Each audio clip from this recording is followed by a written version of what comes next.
This is when most people would come through and get rid of the weeds, the thistle and the wild lettuce and all the different clovers and stuff, but because they're all useful and medicinal, I just leave them. Eventually I might weed some out if they get to be too much, but for the most part, it's just green and useful. So even though they're considered weeds by most people, I just leave them for now. So last year, this was full of tomatoes and lettuce. I wish I liked to eat this lettuce. I don't. It's so peppery and harsh. But I have a lot of friends who like it, so I grow it for them. Weeds can stay, but grass doesn't get to stay.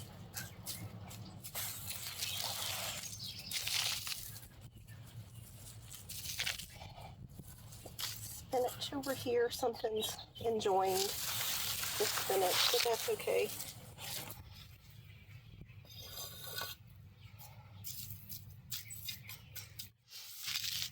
This is how I get random tomatoes everywhere every year. Just put them in and wait and see. I don't know what that was.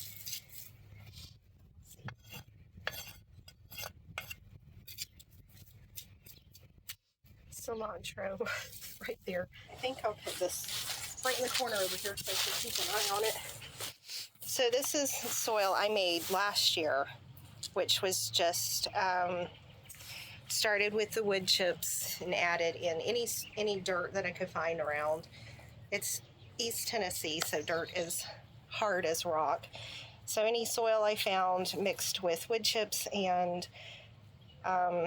leaves, and of course bunny fertilizer.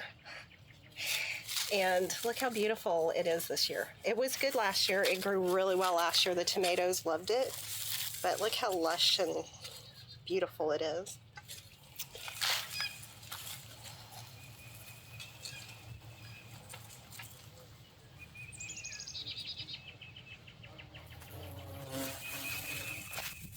See, it's horseradish, so let's stick that all in here.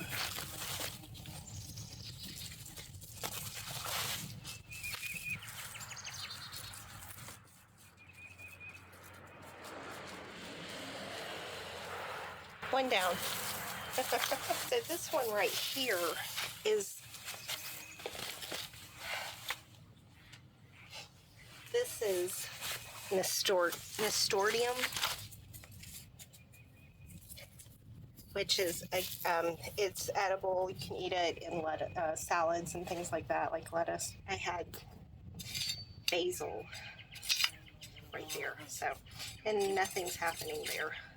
I just kind of, I don't pull anything. I just kind of cut them at the end of the year, either harvest or just cut them at the end of the year. So next year, if they're going to come back, they have the chance to come back. If you pull all the roots, sometimes they can come back, but the chances are a little slimmer.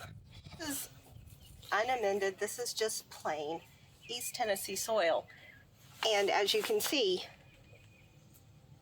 it grows very well. There's no problems. Occasionally I come in and put some, rabbit tea or something around, but for the most part, this is just the clay.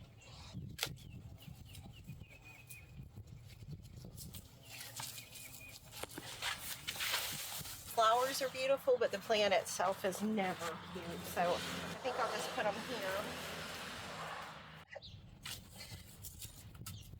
Oh, look at that. So, it's good because we have a nice scrub there. They really love this particular bed. You said not amended earlier, but obviously, well, it's got a lot of I have brought in chips. I have brought in to this bed and to those beds. I have brought in the red wigglers at the beginning of last year. Yep. So we have we have pretty good, anytime you have good worm activity and you have like the mushrooms growing over there, it means your soil is really good. Not the prettiest plant, but it's very good in the teas. I'd rather have the edible, medicinal, the valuable weeds and herbs, oh my goodness, rather than, grass that we just have to maintain. And planted two borage plants at the beginning of the year, and within just a few weeks I probably had 100 little borages all over calendula here from last year.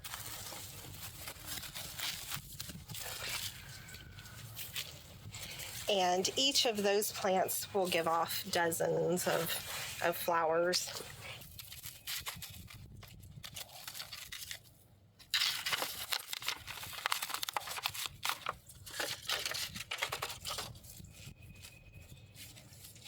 We've got so much rain, but they're already pretty dry. So probably we'll have to water later and mark them.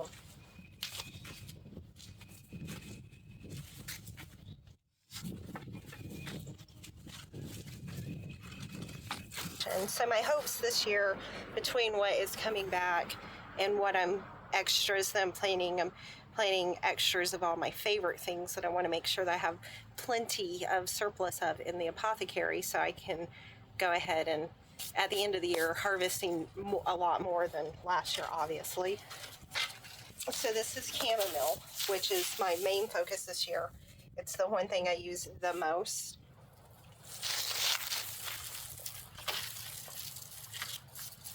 And again, the chamomile the flowers are pretty.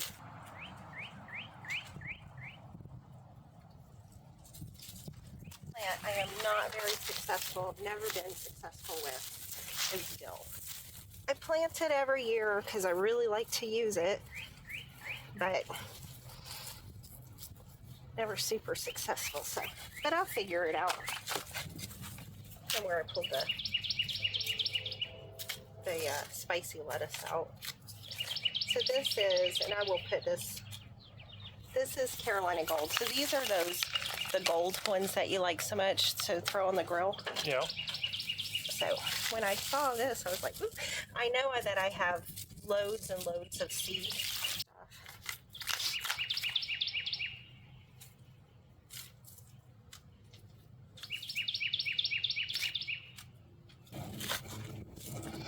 Oh.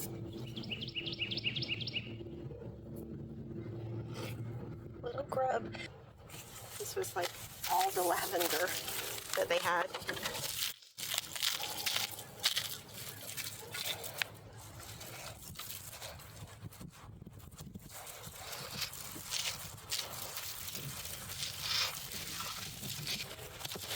You really can't have too much of. For tea or for sprays or baths, candles.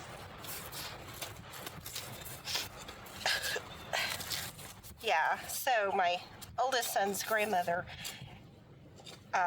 she made her own goat's milk line, and one of the products that she made, I'm sure due to the grandkids, was a monster spray for the nighttime, and it had lavender in it. So you just kind of spray their jammies or their pillow or whatever after their bath, and it helps to calm them down. And there's more of that mycelium.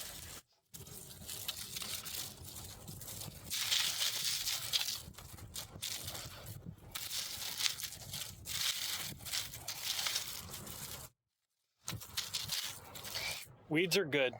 Grass is shit. Naga prospera basil.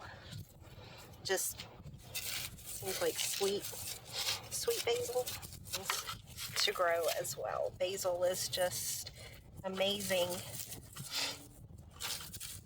And it's good in teas as well. Not just been my baby a little bit more, so it gets most of the good stuff, the coffee grounds and teas.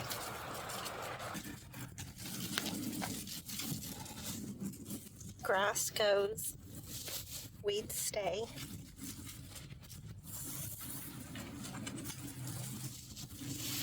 Yeah, those are not real good, but I'll get some fertilizer in and on here, maybe some extra.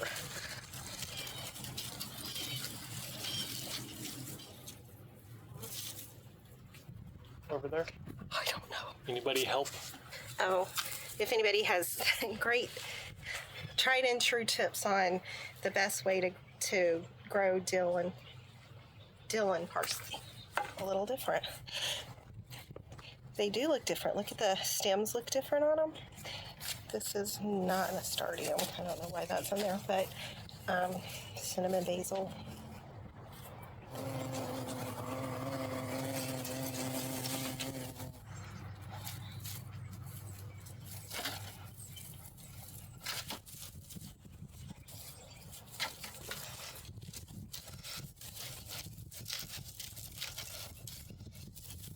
How precious. Look at the little blooms. They're so cute. I should do a raised bed and put strawberries in it.